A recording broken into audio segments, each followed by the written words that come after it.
Here we go. At the top of the class on the road. And it's time to run it up. Yeah, you know. Maxed out, put the pedal to the floor. Hey, on the road. Here we go. Here we go. Yeah, we winning by a landslide. Never see me coming on my landmine. Yeah, I ain't taking orders in command like.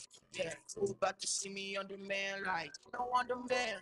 If you ain't know, you about to understand. Yeah, I got the team by my side, right hand. Yeah, take it to a string. You ain't seen it like that. Yeah, and it's the dream. And we're coming for the bag.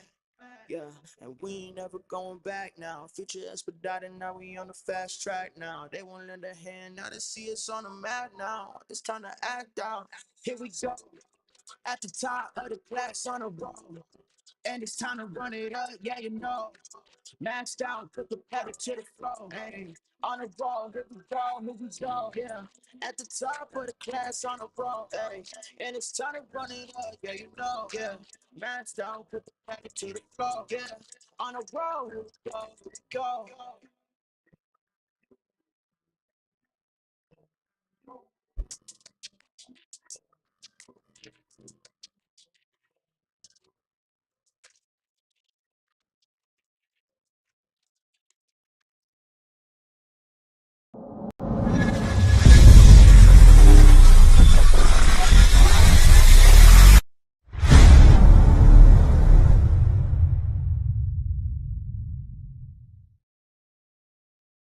What is up, everybody? You know, I always start this show off by showing love to those companies who help make this podcast possible. First is my friends over at Yellow Jacket.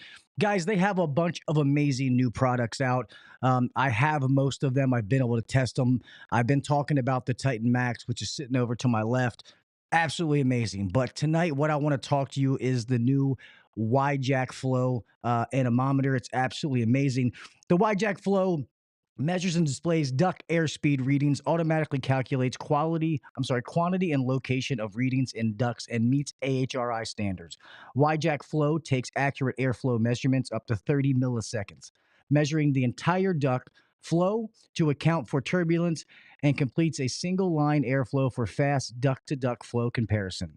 Users may view system readings on the integrated display or view and analyze all system measurements in the YJack View app 5.0, which includes the new anemometer session to display the YJack Flow Air volumetric measurements. The YJack View app displays and stores the duct size, wand placement requirements, and the data average to give you volumetric flow.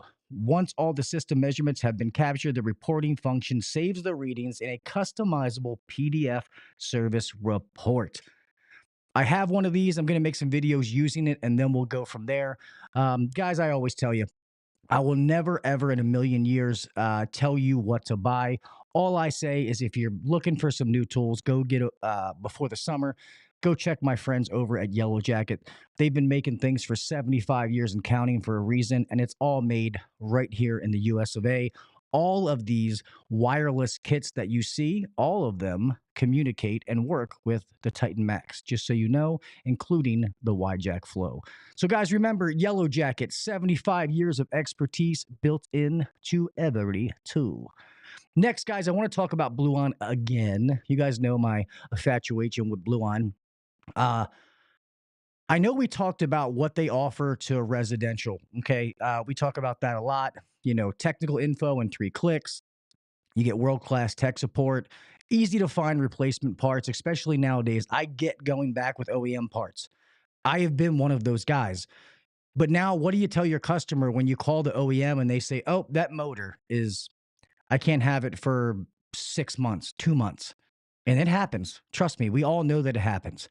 And the onboarding isn't a huge breeze. But now, what I want you guys to see is it's not just so Blue On for Business is where the business gets access to it. The owner, the manager can provide this to all of their technicians. The office have an easier way to order parts, or whoever does the stuff as far as trying to order the parts and find it. Now they have the largest system of cross-referencing parts and model numbers. Blue On has that. They give you to that when it goes for Blue On for Business. Also, on the commercial side, Everybody's been asking. They're slowly moving. So now when you call in, you're going to be able to get commercial tech support guys that's all they do is commercial tech support. Um, your PM contract's more productive. How many times do you go out and you have to, you get faster replacement parts and field support? You get all of Blue On's manuals with the replacement parts and the technical info and field support while you're on the roof. Okay? All this stuff adds up. Bid jobs with confidence, knowing that you have the part, you know exactly how much it costs, when you can get it, so you're giving a proper bid to your customer. Sometimes you don't get those jobs, or sometimes it doesn't happen because of the bidding process. And Blue On is going to make that easier for everybody. Once again, onboarding is a breeze. So I want you to know they have this for residential and commercial, and they are slowly growing. That's why they call it Blue On for Business, a time machine for HVAC contractors. Any of you out there, if you are a technician, beat on your manager's desk, your owner's desk, and say, hey, we need Blue On for Business. It's going to make our jobs easier. And the more companies that start doing it, the more of these supply houses are going to start adding on. I get it. I get emails and phone calls all the time saying, hey, I love what Blue On's doing, but the supply house I use doesn't have Blue On. Eventually, if companies want it, they want your money. Let's be honest. They're going to start to fall in line. Okay. With that being said, remember, Blue On is upgrading the HVAC industry. They're doing it for us. They're helping each and every man and woman technician out there in the field, trying to make your job easier so you have the parts, the resources, and the tech support needed to get your job done the first time. Yeah, that's Blue On, not Blue Chew. That's another sponsor. With that being said, let's get on to the show.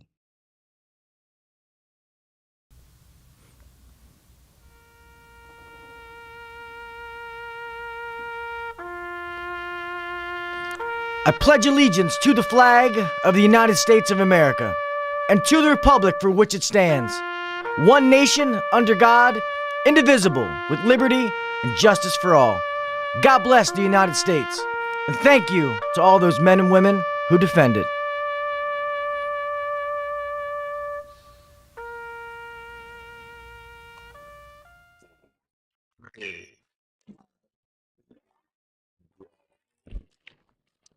Welcome to the #1 rated HVAC podcast. If you're looking to grow in the HVAC industry, then you're in the right spot. Blue collar people talking about blue collar shit. Let's get better together. So turn up the volume, buckle your seatbelt, and let's welcome your host, Gil Cavey Jr. What is up, everybody? Welcome back to the HVAC Uncensored Podcast. I am your host, Gil Cavey Jr. Here we are, another hump day, another Wednesday night. Another awesome show for you guys as well. You guys know I don't do it any other way. Thank you to everybody real fast that's in here. A little shout out, Mr. Freon Leon, first guy here always, 447. He's taking lunch breaks and coming in here. Mr. Jason Johnson, what is up, my man? HVAC Obsessed, what's up, what's up? Mr. D-Fried Commercial Kitchens, hello, hello. Let's see who else we got in here. Miss Liliana, how are you? Thanks for being in here. Let's see. Make sure I'm not missing. It's hard when you see the same names. I know Mr. Rook's in here. What's up, Rookie? And Mr. Sammy Andrew, what is up, brother? It's 75 years, Sam. If I said 70 before, it was wrong. It's 75. Mr. Nasty, what's up, Nasty? How you doing, brother? Just Work, what's up, man?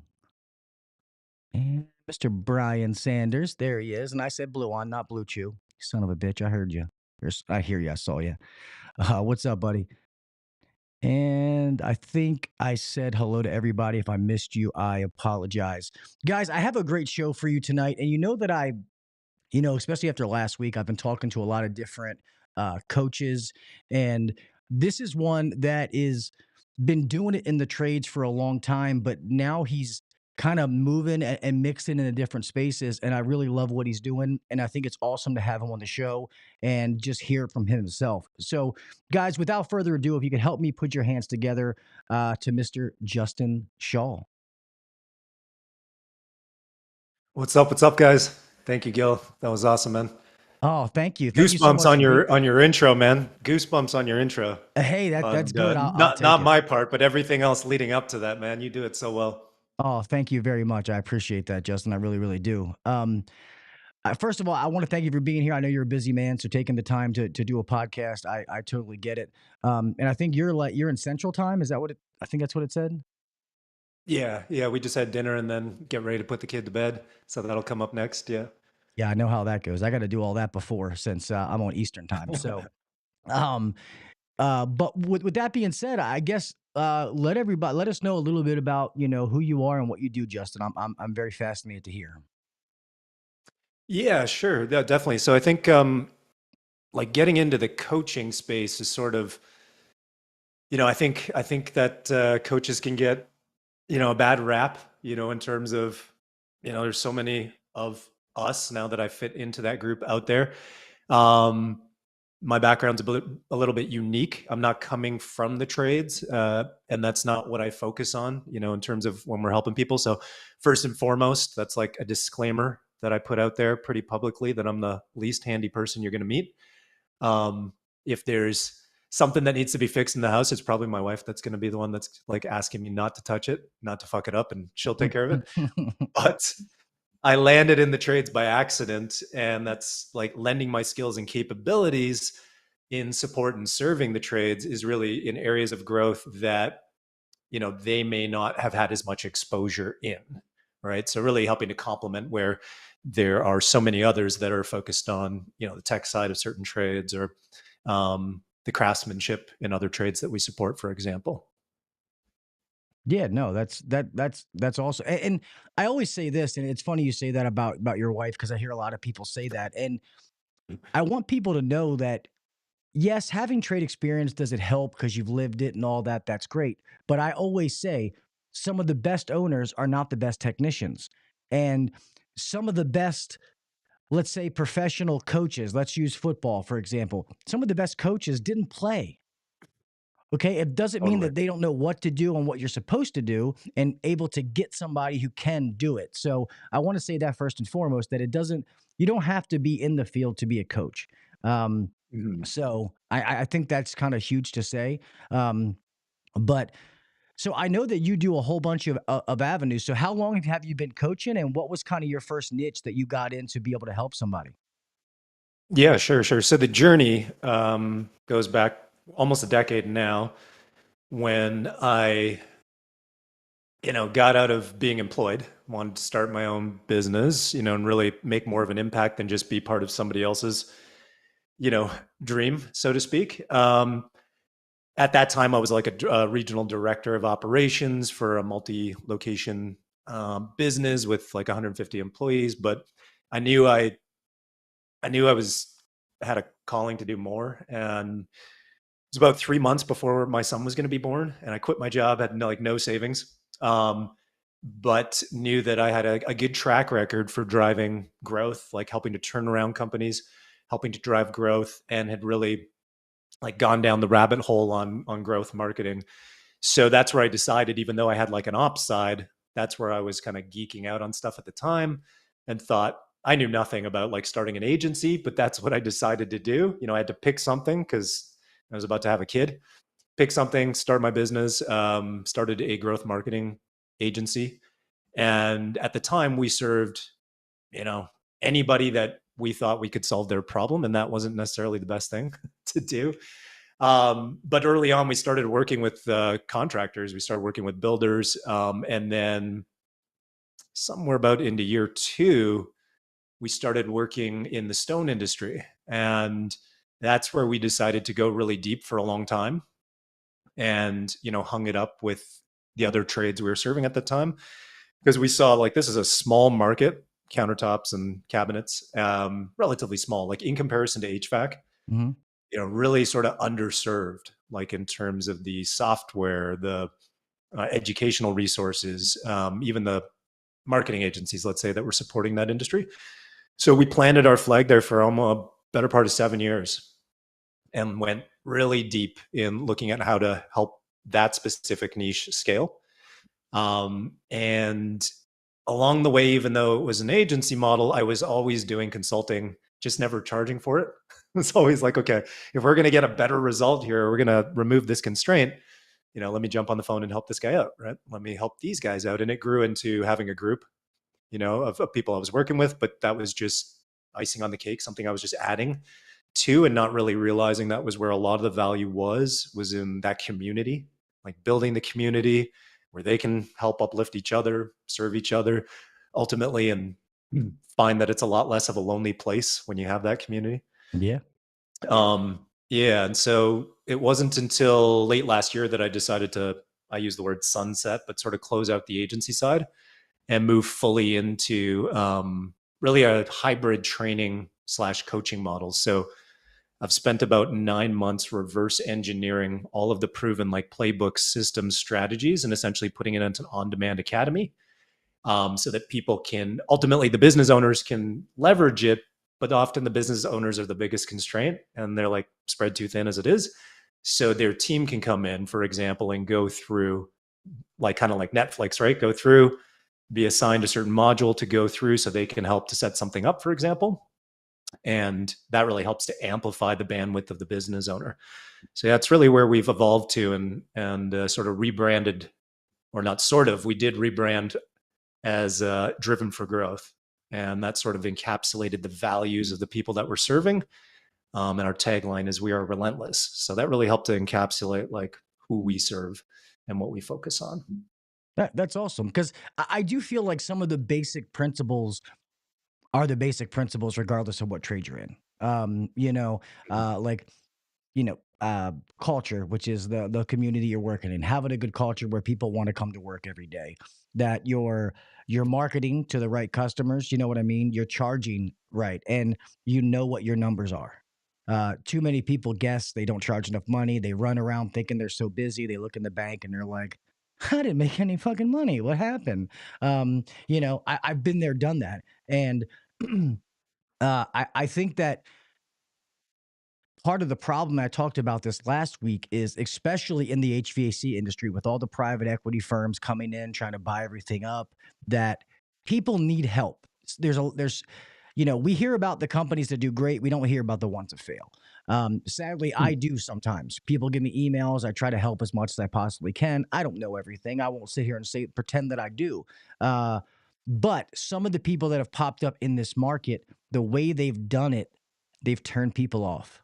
With the, hey, look at me. Hey, I rented a Lamborghini to drive for the day. I have more money. You know what I mean? And that is just has made people nervous, because I feel like coaching is great, but people always tell me, hey, this coach gave me good information, but I couldn't implement it. And I feel like implementation is like anything else. We can all go to these conferences and leave and go, oh my God, Totally. I'm so pumped up. And then you go back Yeah. and you implement nothing. So I feel like that is one of the greatest hurdles that any business owner has. And then a business owner also realizing that they are the problem. It's hard when somebody's paying you to say, hey, you probably shouldn't do this. You know what I mean? And the fact that I am so honest, that's what makes me nervous about coaching, because I wouldn't want somebody to pay me and it's like, hey, I can help you, but you can't do that anymore. You know what I mean? Like that's got to stop. So that's the only thing that makes me nervous. I love to help people. That is why I started a podcast. But I give it to people like you that you left a good job and you're getting ready to have a child, which is one of the scariest moments for anybody who's having a child. Was that your first child? Yeah, first, yeah. Oh, geez. So it's even scarier because you don't know what to do. You've never done it before. Totally the unknown. Yeah. And it's like, I think so you must have a very strong wife, because if she's pregnant, so she has those hormones, and then you're like, oh, hey, I quit my job. I'm going to start my own business. And you're still here. So she didn't kill you. Yeah, totally. I mean, it was like live or die, right? Like get it done, because she wasn't working at that time, but it had to be done. It had to be done. Yeah. I was challenging situations. Like it was a good job, but the stress level was extremely high. Like my hair was falling out. I had like patches in the back coming out. That's all come back now. You're telling me, buddy. Yeah. So it was like, it was necessary. That pressure is what gets us to perform, right?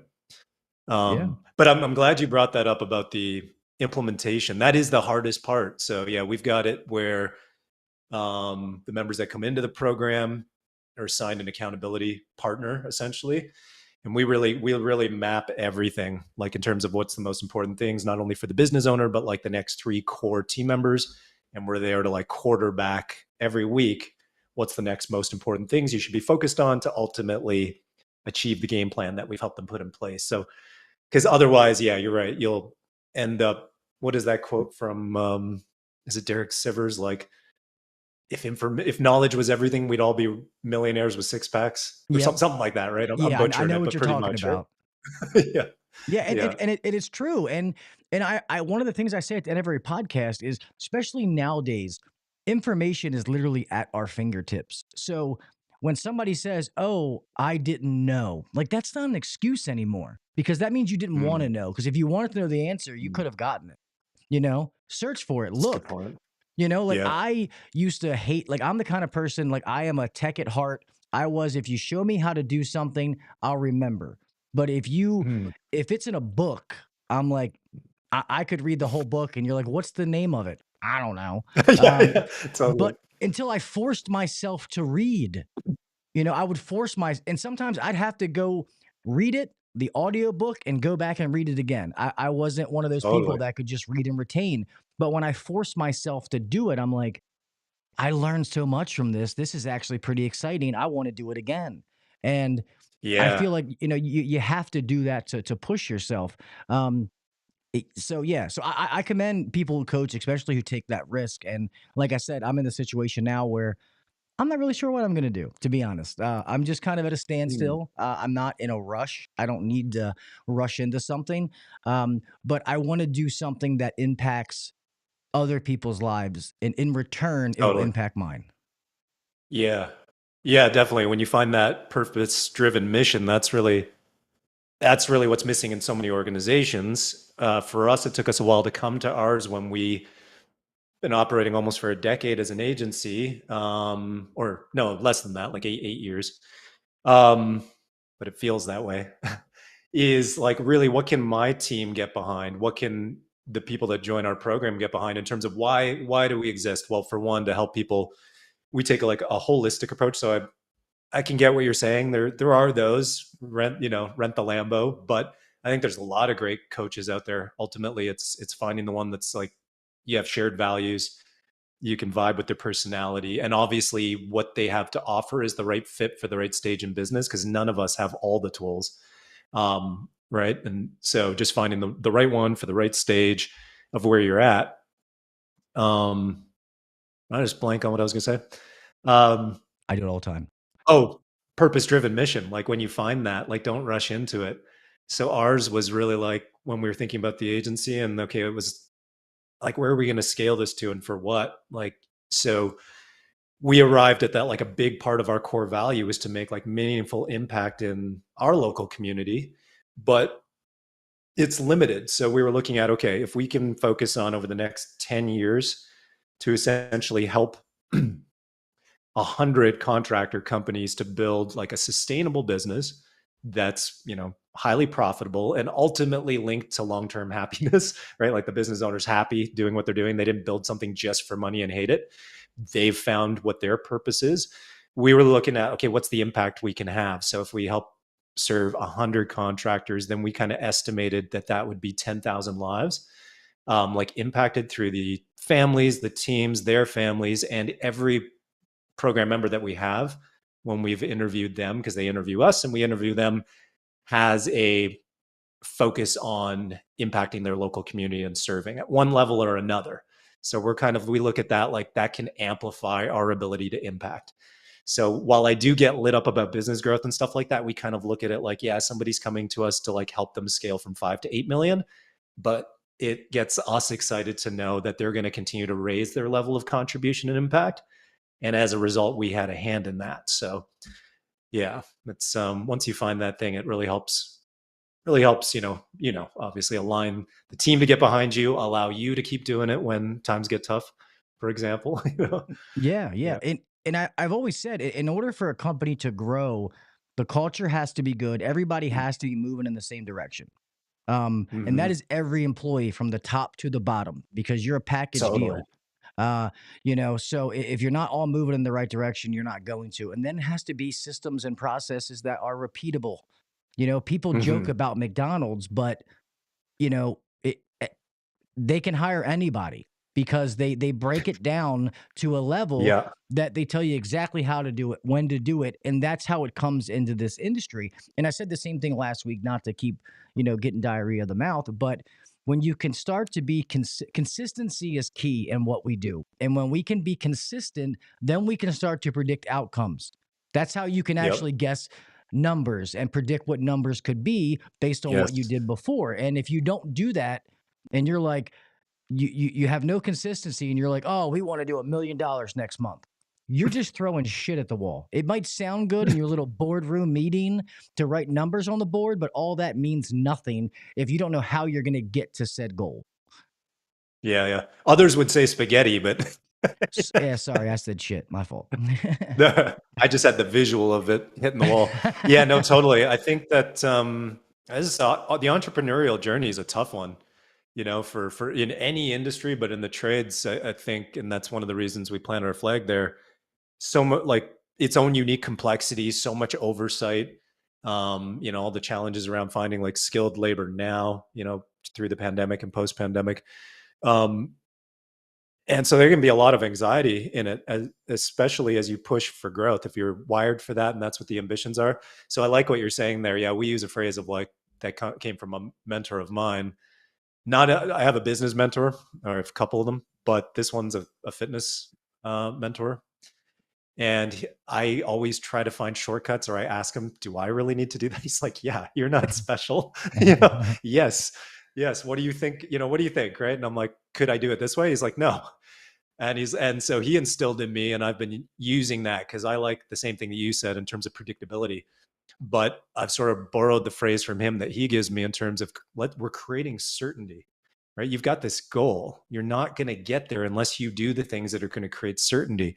And so I like that, and I've applied that sort of to reframe how we do what we do, because there's so much that comes at an entrepreneur, and it can be very reassuring when you're putting in the reps that this is going to get the outcome. As you start to see those things unlock, then it's like you get the motivation by seeing, okay, putting in the work, and I can see the result, and the result is consistent. That really helps.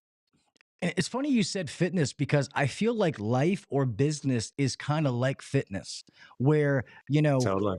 you have to be consistency in working out is how you're going to see results, unless you cheat.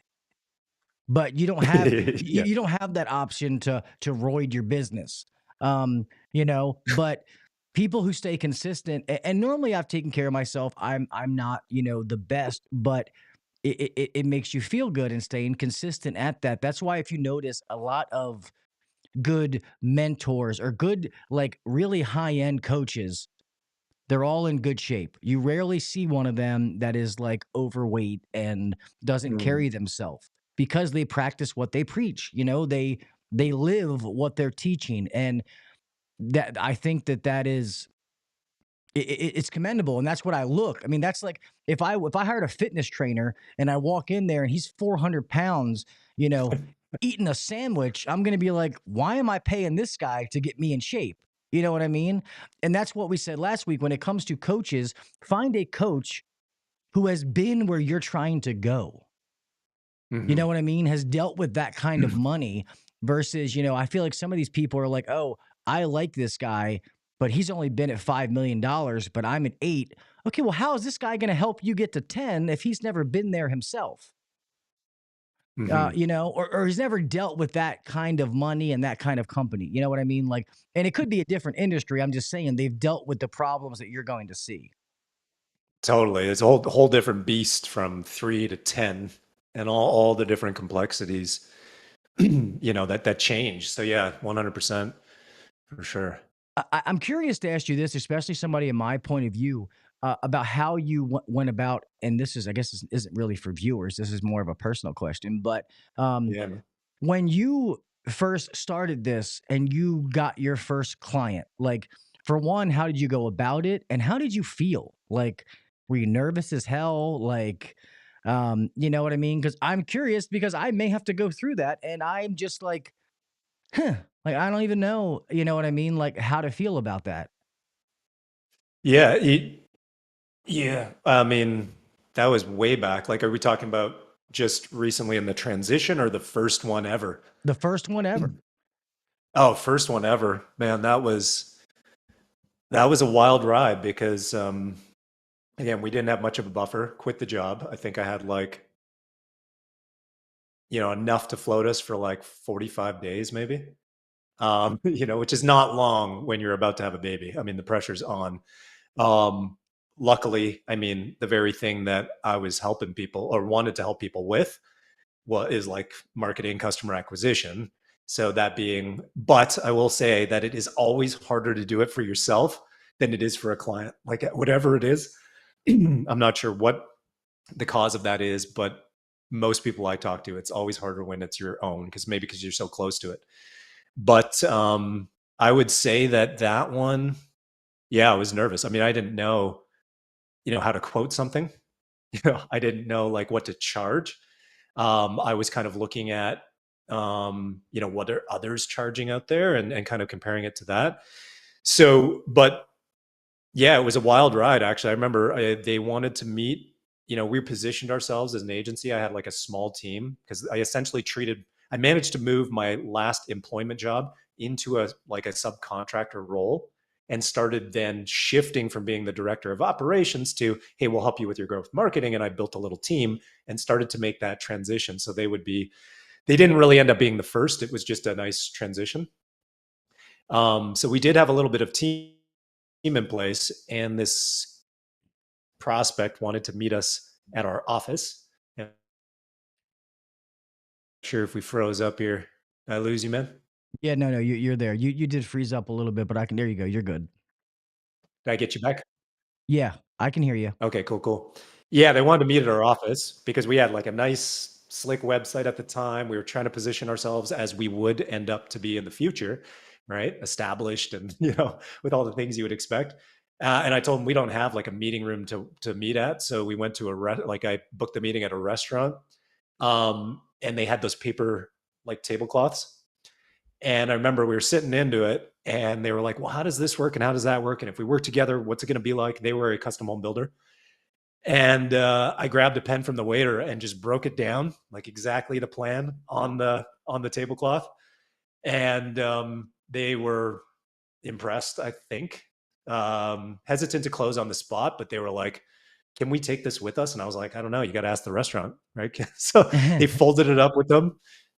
Basically set the time, never leave a meeting without booking the second meeting, right? So I got like the next meeting booked for like 2 days later. And, they asked what it would cost. And like on the phone, wasn't 100%, came back with a quote. I talked to my wife and thankfully she set me on a path to really like value what I do, and the value that we provide. And she was like, that's way too low, triple it. She was, and that was, and that started us off. I like really undervalued what I would have put out there. So thanks to her, we started things off on the right foot there because that gave us a buffer, obviously, to, figure out our path from there. But that first client, really what I did was I wasn't worried about getting anybody else. I was like, I'm going to rock it. I'm going to get these guys the results they want. And I want to make sure that they will say fantastic things about us. So I kind of put the blinders on and didn't really focus on the next shiny object. And I was able to do that because I charged enough and then just kept hitting home runs for them. But yeah, it was nerve wracking because that first one is just totally new, but like, 8 years later, it's a whole different game. Yeah, no, that's awesome. So let's go back to how, you were doing the contractors and the countertops and stuff like that. Um, when you decided to transition to do some other avenues, what was your mindset on that? Like, hey, we can duplicate this in others, or you got comfortable enough to move on? Like, how was that process? Yeah, sure. So we were working with contractors and other trades prior to going, okay, let's just focus really on stone so we can go deep and solve a lot of problems and really well because we're just really laser focused. But when we've shifted our approach, so we take a pretty holistic approach. I actually spent a long time in the fitness industry, funny enough that you mentioned that, and was like a coach in that regard. So that's sort of translating over, at least in terms of that ability to work with groups and do that. But I take a holistic approach. I truly believe in working with our clients in the past that have seen the most success, that you've got to focus as much on the inner game as well as the outer game. So there's these things about, there's marketing, sales, leadership. But if you don't have the right habits, mindset, things of that nature, for example, rituals and rhythms, for your own personal life and performance, then it's hard to like really reach the levels that you might want to get to. So with that holistic approach that we take, I kind of made the assumption, and I might be wrong, that the stone industry might be too small for us, because it really needs to align with the personalities. So we looked at it not like, okay, it's industry specific. And we started to look at these things are interchangeable, like the systems to scale, at least on the front end that we focus on. And it's more about the right values, the right personality fit of those that would, really see the value in how I approach things. And the stone industry has like 10,000 in 2018, I think was the last kind of census. And 10,000 is pretty small. I've been in there for 7 years, so I've worked with a lot of them. And so that was really the catalyst to go, okay, we want to branch out, start to work with those that we worked with before. And I have some friends that are HVAC business owners. So presented to them, would you see value in this program we put together? Would you want to come in? And some of them said yes. So our first entry into serving HVAC specifically. And then all of the others we've worked with to some capacity, before I went into stone. So HVAC was actually the only one that really we hadn't worked with prior to more recently. Nice. Yeah, it's funny. People don't realize the trades in general, I always say, besides real estate, have created more quiet millionaires than people realize. Like there is a lot of money. Like these private equity firms wouldn't be coming over here if they didn't know that they could make money, if they didn't see dollar signs. So Yeah. we need to value ourselves. And I actually have a video that I'm releasing on YouTube Friday, where it says that, we as a trade need to hold ourselves to a higher standard if we want other people to do it. How can we get mad if those customers that are like, you're charging me this for this kind of deal, if we don't think of ourselves more, when this becomes, whether you're an owner, a tech, whatever it may be, but how like a doctor holds himself to a regard. But when it comes to the trades, like we built this, everything that you see, a tradesman is touched. So I think people need to realize that. And when that starts to change, I think the industry will change as a whole. Not sure why I got off on a rant, but it's something I think about a lot. Oh, we lost the guest. We'll let Justin come back in. We built this city. Yeah. I think about that song in my head all the time, Leon, when it says that.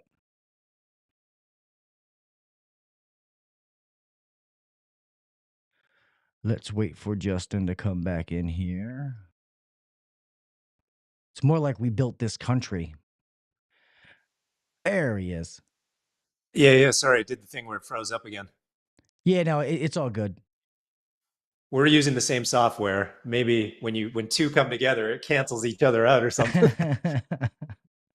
Sorry about that, man. Yeah, no, it's okay. No worries, man. It happens. Yeah, so I went off on a little rant just about people in the trades just holding themselves up to a higher standard. I think when they do that, Totally. The trade will go up with it. But so I guess for you, I mean, obviously financial, and I will say this. When I found out, like I've known for quite a while, but when I found out what some coaches were charging, I was like, son of a bitch, like Jesus, that I was like, man. But then I also realized that you have to charge what you're worth. And if you don't have a monetary value on it, they're not going to value what you're teaching them. So for sure. It has to be there. If I was going to hire a coach and they said, I normally charge, X, but I'll give it to you for, a couple $1,000, then he's not giving me everything. I want, you know what I mean? I want them, he or she, to give me everything. I don't want a discount. I want your full, whatever you do, that's what I want. And if you can't, to make money, you got to spend money. And, a coach should hurt a little bit, if that makes sense. Like, not hurt you financially, but it should be an investment. That's why you should look into them, see people they've worked with, see what they've done before you hire them. But it should be an investment. If it's not, then you're not getting the right one, or you're getting the wrong coach, etc. That's just how I feel. I'm not sure how you feel about that. Yeah, I would agree. I mean, I'm biased, right? Because I'm in that space now. We're super hands-on though, so there's a lot. We've tried to build as much as possible, so it's as turnkey as possible, and we're extremely hands-on. So there's aspects that I mean, I think people can really sink their teeth in it and see the value. But prior to ever hiring my first coach, I remember, or being in the process of it, as I was hiring him and like kind of being like, oh man, it's a big investment. I said to him, yeah, I'm ready to go, and I'm excited, and this will be like the first and last time I do this, because this is gonna help me, solve the things I want to solve for. And he was like, let me stop you right there, man. He was like, this should be the first of many. I am just a stepping stone here to guide you to this point, but you should continuously invest. And he was right. I mean, the ability to like collapse time, I call it, like get to a place so much faster than I would have gotten there on my own, and avoid so much pain, frustration, etc. Yeah, I would say that it's, that was my experience in it. At first I was skeptical and just wanted to like make that first, I think it was like 10K, like that first investment, and then be like, okay, I'm done. But now over time, I've continued to invest in things like that and even more. So, for us, I think it is important. It's hard in some cases for coaching, if they're just getting on the phone with you, to like tack on an ROI.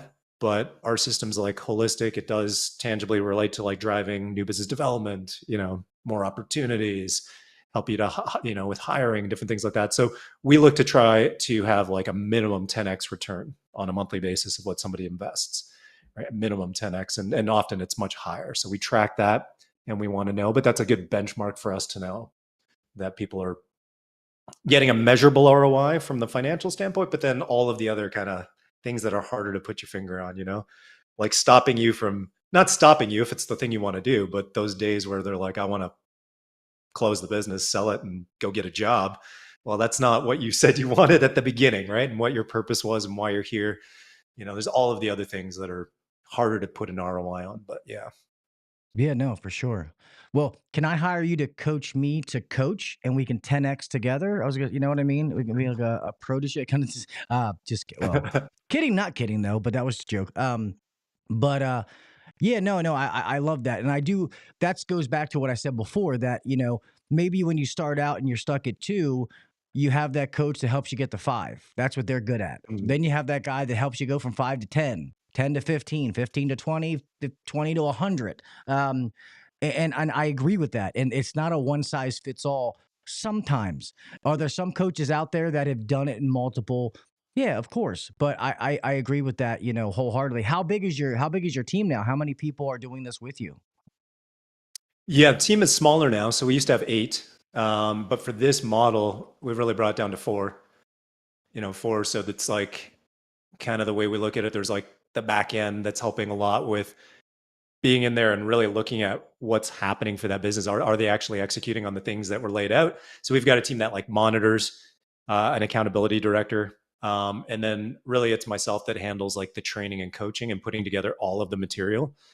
And I think that's one of the things that's been the most surprisingly enjoyable, like going through it, is how can you put this through to give somebody like the clarity in a very short time frame so they can take the action that's going to get a big result, and producing that in a way so they can watch that instead of Netflix. So that's been, instead of watching Netflix, watch 1 hour of this, complete the actions in the workbook, and you're going to move yourself forward. And of course, we're there hands-on every week in the various group sessions. But I think that that's something that is a unique advantage that we brought, because it's like, it's not just the business owner that can be on the call. It's leverageable, so others can come in and go through the academy and stuff like that. Nice. So I have a couple things. So one, are you doing a mixture of online and in-person stuff? Is it just in person, just online? I know there's coaches have different paths they go, and they say the other ones Totally. they're the devil. So, but I know there's Yeah, yeah. things work for different people. Totally. Yeah, right now we're strictly online. Some of our members are in different states, but they've actually met each other at conferences and events and different things. And we are planning to have our first in person. So we want to have ideally 2 a year, to have like a retreat, where it would be, you know, maybe like the 20% on the business aspect, but then a lot of other parts would be on that more holistic part, and a little bit of adventure, as well, get into doing some fun stuff together. Because the group spends so much time together. Like they've really, really come together, feel very comfortable together. So yeah, that's something we're really looking forward to putting together. That's awesome. I know people are going to ask me, when you say holistic, do you mean like you guys are sitting around smoking hookahs, or what do you mean by? I know that, but I know someone's going to ask, so I figure I might as well ask the question before we get off air.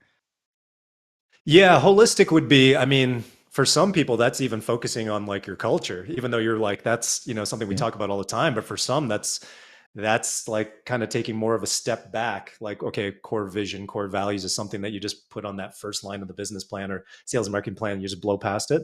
So we get pretty deep on stuff like that. Like we've got a whole blueprint for building a strong culture, and how that really has to be like the intersection of a shared purpose. Like, what's your vision and values? Where does that line up with your team's vision and values? And like, what are their dreams? Right? What are they driven by? What can you help support? Right? To get that buy-in isn't going to be just to put more profit on the bottom line, make you more money. Right? And so things like that, to some, are holistic, but we get into a lot of mindset and high performance habits, things of that nature, because that's often a bit of a struggle. Right? So things like that are kind of like, I would say, still holistic when we're talking about mindset, habits, limiting beliefs, and overcoming things like that sort of sabotage our success. So that's kind of what I'm jamming on. Yeah, no, and I agree 100%. And I'm glad that we said that, because the audio version, that way they understand what you mean by it. Yeah, totally. And somebody else had said something, and I love this. It was actually Matt Murray that I had on last week, and he's another coach just for the trades. But Yeah, I he had listened to that one. yeah, he had a video where he said that if you are too busy and overworked, most likely you're unorganized. And Mhm. when you listen to that, you're like, man, fuck, what the fuck? That's actually probably true, So, sometimes you need to hear those things that, they kind of cut deep, but it's the truth. And that's how you grow. I mean, that's what I've Totally. said, I'm in that situation. You have to be uncomfortable to grow. So by hiring a coach to Definitely. help you grow, if you think they're going to come in and it's going to be kumbaya, then you're you know what I mean? A coach is going to help you do what you have to do to get your business to here. They're not going to do it for you. Totally. So anybody out there Yep. looking for a coach, if you think that's what coaching is, then you are sadly mistaken. That's not what coaching does. Mhm. Kind of, we'll go back to using the sports analogies. A football coach, a baseball coach, they can tell you exactly what to do. If you don't do it, then that's your fault, not the coaches. And that's what we go back to the whole implementation thing. Yeah, no, that's pretty no, that's pretty awesome, man. I always have so many, different questions when it comes to coaching, because I believe in life coaches and people that just help guide you forward in your life. Um, and the people you surround yourself with, and so forth. So Totally. Yeah, I think that's actually, to like give a maybe not a better answer, but a full answer, since you just mentioned that. Yeah, that's holistic also includes what we really recognize when we were really on just the agency side with a consulting component, and we were totally focused on growth, and we never questioned why. It was like pouring gasoline on a fire. It would amplify certain problems sometimes, or it would become a Frankenstein, and our clients, who we often became friends with, would look back 3 years later and they hated the business they built. And yeah, it was 3 times bigger. It was making more money, but at what cost, right? Less time with their family, not doing the things they enjoyed anymore. So also in the holistic part, it's really a big focus on building a business by design versus by default, and building the business around their life versus the other way around. right? So we're really taking a holistic view of what's the life you want, what's the impact you want to have, how do you want to serve, how do you want to show up, what kind of human do you want to be in this world, right? That's like, and then the business is a way to serve, right? A way to serve, a way to, be a vehicle for your purpose, and the profit and all of that does follow. But that would really be, I think, more context to holistic. Yeah. I love that you said that, because one of the big things, if I had to put things down, is servanthood. That you have to have that kind of Mm, mentality, and I think that's why yeah. a lot of people that are very deep rooted in faith, whether it's Mm, Christianity, Muslim, whatever it is, those people have that servanthood mentality, and you have to have that to be successful. Like that's something that I believe deep in my heart, that if you chase money, you will never be happy. You'll never be fulfilled. You'll never have joy in life. But if you have the thing that you want to impact others and you have that servanthood mentality, it's funny how money will find you. And that's just how totally. I feel. Yeah, 100%. Yeah, we're on the same page. Absolutely.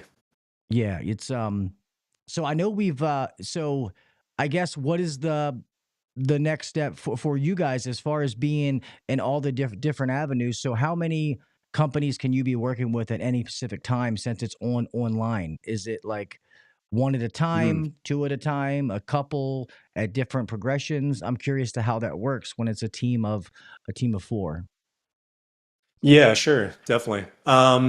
Yeah, I think we've had small groups over the years. So it's like over that last 8 years, we've had different groups where we were doing a consulting component. Because in the trades, there's a lot of people that got like five different friends in an association, let's say, and we would get brought in to like work with this group of five. And so I've got some, way to measure like what are we able to do. Right now, it's still sort of uncharted territory, but what we see is, we want to be very hands-on. So we're keeping it relatively small. When I look at like the 10 years, it's, to get to that 100, it's like we really want to work with 10 to 15 a year, right? And ideally, they stick with us, and there's 10 to 15 in a group. That group will continue to grow. Some we take on one. If for whatever reason they're at a different stage, or it's very unique situation or different level, or the personality wouldn't be the right fit for the group, then we take them on. I work with them one, and our team supports them. But we think that that's where we'll max out. Like, some will move on. After 2 years, they'll get to where they need to be, and won't need us. But if it's 10 to 15 a year, and that grows and compounds, then at any one time, 20 probably is where we'd tap out, because I want to remember every detail, as I'm working with people, and I have a team to support me with that, but I've got to know everything they're going through and be deeply immersed. So we interview and vet pretty intensively, like as they vet us, obviously, to make sure it's going to be right fit for the group, right fit, like, vibe Yeah. wise together, like one-on-one as we're working together. And it's been good so far. Everybody that's entered in has really been there to serve others too in the group, right? So we look for that they're there not just to take, but to add value, help to, uplift and elevate others. So yeah, it's been really great. And we want to grow slow so that ultimately our clients are getting the results that they deserve. Nice. Oh, so Because you you mean as you a would think if you coach? do it online, you could just do 50 at a time, right? But it's not. No. Yeah, no, I mean, no. some people could, but I don't think in terms of what we're helping to do, I don't think we could. Yeah. And it's good that you know that. And the fact that what you just said is, it's like people listening to this, it's like, oh, there's a coach out there that doesn't take money from everybody who throws it at him. No, because that's just like when you build a strong enough business, sometimes you have to fire customers or be like, hey, we're not the right company for you. Like that, it's the Yeah. same concept. So Or it, avoid it altogether at the beginning, and not because they're not, solid people, but it's got to be the right fit for both, right? Otherwise, it's going to be a painful journey for both. So yeah. yeah, no, I love Yeah, that. yeah, definitely. And I know, and you may not even, know the answer to this question yet. Let me click over. But how you said you want to get to helping 100 trade companies. What happens when you get there? What's the next number? That's a good question. I'm going to be pretty up there in years. So 10 years, I'll be 54. I'm about to turn 44 next month. So That's a very interesting question. I think Retirement? that one of the things that I can now I'm wired a certain way. I mean, we literally branded it like I'm wired to be driven for growth and to help others. Like I don't think that's going to go away. I hear you. My wife asked me that today actually, and I was like, no, I can't. I don't think I'll be able to stop. You know, I enjoy it. I enjoy the whole process and really being of service. So, but I think what I could see happening is there's already some people in our group that I can see that their next transition would be that they would want to be coaching.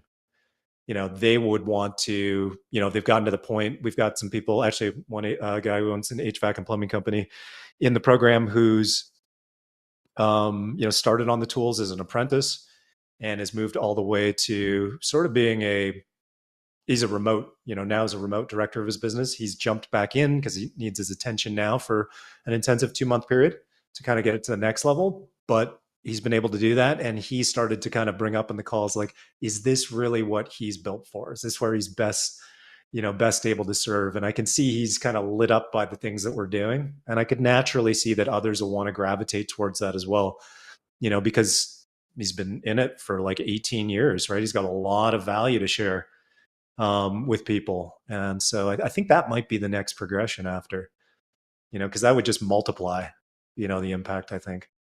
Nice, that's awesome. And I'm kind of the same way too. I can't ever think of retirement. I'd always have to be. I'm 41, so I'm a few years younger than you, but um, I'm gonna work until I physically can't do it anymore, and you know, until something happens. There's always Yeah. something to do, and that's why they say when you do what you love and you have fun what you do, it's not really like work. Um, Mhm. you know, you enjoy, and I enjoy helping others. So I just Totally. have to find the right position and the right way to make the impact that I'm trying to make. And I don't know exactly what that is. Do I know that I could coach businesses? I could probably help those people get, you know, 1 to 5, 5 to 10 kind of deal in that range. You know, more than that, that would be past my expertise. I wouldn't be able to help them. I could help coach technicians. I don't know exactly how I'm gonna do that. So listening to your story and the situation you were in but you know, quitting your job and having your first child. I mean, I have 4 children right now. You know what I mean? Wow. So, Yeah. Yeah. Oh, yeah. So I commend people who do that because you have to take that risk, and it's awesome to see it paid off. So kudos to you. That's awesome. Nothing but respect to you, man. thanks, man. Yeah, I'm happy to jam, kind of just chat about on the side, you know, get together one time, talk about as you go along for sure. Yeah, yeah, for sure. Because to be honest, I don't know. I mean, I have friends who have coached and stuff like that, but I know that I would probably do things different than other people, just like you have different ways of doing things. And I just know that I was joking with my wife, and I was like, "Well, if I coached, I would feel bad because if I went out there and the people didn't get the results that we expected, like I." Totally. I'd be giving them their money back. You know what I mean? I'd be like, I get, you know what I Yeah. mean? Because that's how I am. Like, so I Yeah, don't know. that's a big part of it. That's a big part of it that I feel like I get. That's one thing that I've got to, you know, work on my game to be able to compartmentalize that because, you know, different businesses go through different challenges for different reasons, but I am so heavily invested and care so much, you know, we spend so much time with these, you know, our program members that when their backs up against the wall or they've hit a significant bump, like I feel it. I do get stressed out about it, you know, really take it on heavy and like feel that like weight on my shoulders to help them get through. But I guess you know, that's part of it. Cause if you didn't care, then like it would, yeah, it's a balance. Yeah, no, It's, no, for sure. And yeah, I appreciate that. So everybody that's listening, so sadly we're already an hour, and I feel like these yeah, yeah. podcasts end so fast. And I know you got a baby to put to bed. Um, uh, everybody in the chat, so you guys won't see this listening. If you would like to find Justin, his link is in the chat. So it's going to be www.justinxshaw. So Justin, JustinXShaw.com/about is what they put up. Is that the right link first and foremost? Yeah, sure. That'll work. But yeah, you could just hit the main website for anybody listening later. Oh yeah, the about is what he's on. So yeah, so if you guys are out there, and you're interested, and I people ask me, Gil, you have a bunch of coaches on. So I have a bunch of coaches on, but that doesn't mean that I'm telling you to use any particular person, but they're an option. Reach out to them. Like Justin even said, maybe you guys aren't the right fit. Maybe one of the other guys is a good fit, but at least you're seeing faces to names and getting to know who these people are and what they're about. And and to be honest, if I had one on here who I thought was, hey, I don't know if I would let people do that. I am uncensored for a reason. I would say that. You know what I mean? I try. People know that I try to be brutally honest. Totally. Yeah, no, Justin, I appreciate this you coming on, man. I love what you guys do, and Oh, thank you, man. yeah, this is awesome. I love people out there that actually. I love showing this side because, like I said, I feel like some people, especially in the HVAC industry, have kind of given people a bad taste. So I like doing things like this to let people know that that is not everything. There is people out there. There's amazing coaches out there doing amazing things for owners, and they're changing their lives. And when you change that business Yeah, owner's man. lives, it's funny how it trickles down and changes the employees' lives. Totally. Totally. Yeah, 100%. No, I appreciate it, man. Thank you so much for having me on. I had reached out to you because I was like, I've watched your show, I've listened to the show, and it's like amazing. And I was just like, I'm not expecting to be on anytime soon, but if you ever have somebody cancel and you just need to call somebody, give me a give me a ring, and that was it. And then you were like, yeah, man, come on. So it was awesome. I really appreciate it. Yeah, yeah, of course. And you're welcome back anytime. If you want to hang tight, I'm going to go ahead and close this show out real fast, brother. Awesome, man.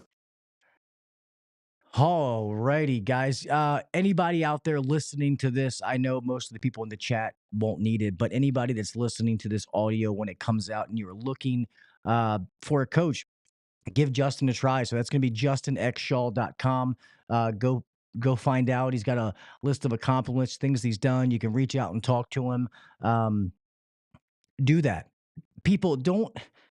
I feel like I get people wanting to do things themselves, but I want to say this real fast before I start to close this show out. There's a lot of people years ago in the industry that figured out how to do things. We don't have to reinvent the wheel, okay? So you may be extremely smart and maybe you can do it yourself, but why take 5 years when you can hire a coach and do it in 2 or whatever it may be? Coaching is not a weakness. It's not a bad thing. So I want you to think about that. No matter what it is. So if somebody told you you could hire a coach, and maybe it's like we talked about 5 different coaches, and you start your business and you go from 1 to 5, then you get a coach to help you go from 5 to 10, 10 to 15, 15 to 20, or whatever size company that you want. That is not a bad thing. That's what I'm trying to say. They're going to teach you the things. They've been there, they've done that, and they're going to eliminate some of those pain points for you. Guys, Beltway was amazing. I love everything about that place, top to bottom. Ryan, I love that man. I always will. He's still going to be one of my best friends, whether I'm there or not. I love all the employees. It was hard to walk away from that, but I know they're going to be okay. They're going to be fine. And it's,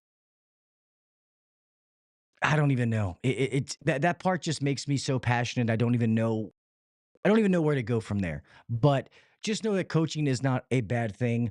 And you should interview them and make sure that you get the right coach for you, is what I'm trying to say. What I was going to say is running a business is hard. It is not easy.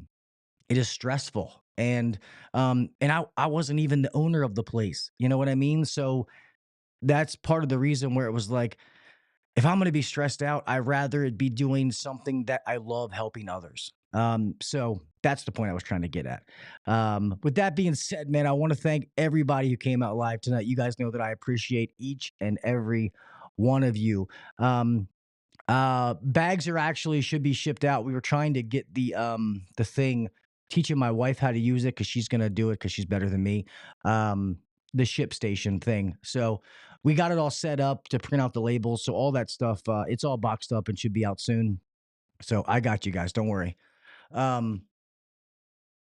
I did. You can go back and check out last podcast, but and not a bad thing. I'm trying to take another chapter in life, and I want to be able to try to, help others. I'm just not sure in how I'm going to do that just yet. Um, but yeah, let me close this out. Like I said, thank all of you for coming here.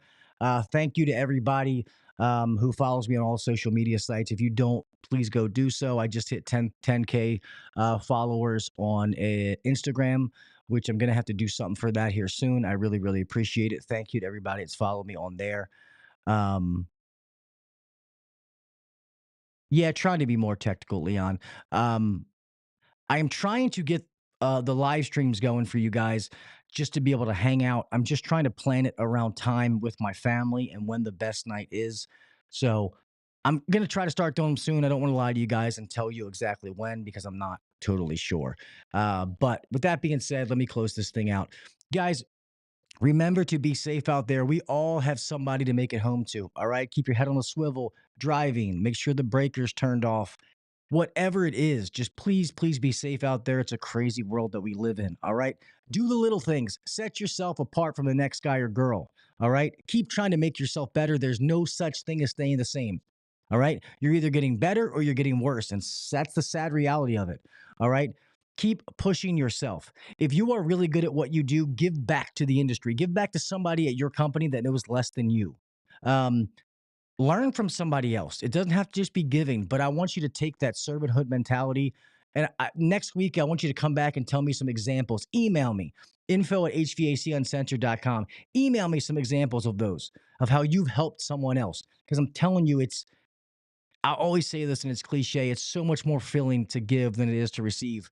And I've always been that way and I've been that way to a fault. So please, I love to see your examples. Email it to me, info@HVACuncensored.com. I would love to know some examples of how you help somebody else that you work with, you live with, whatever it may be.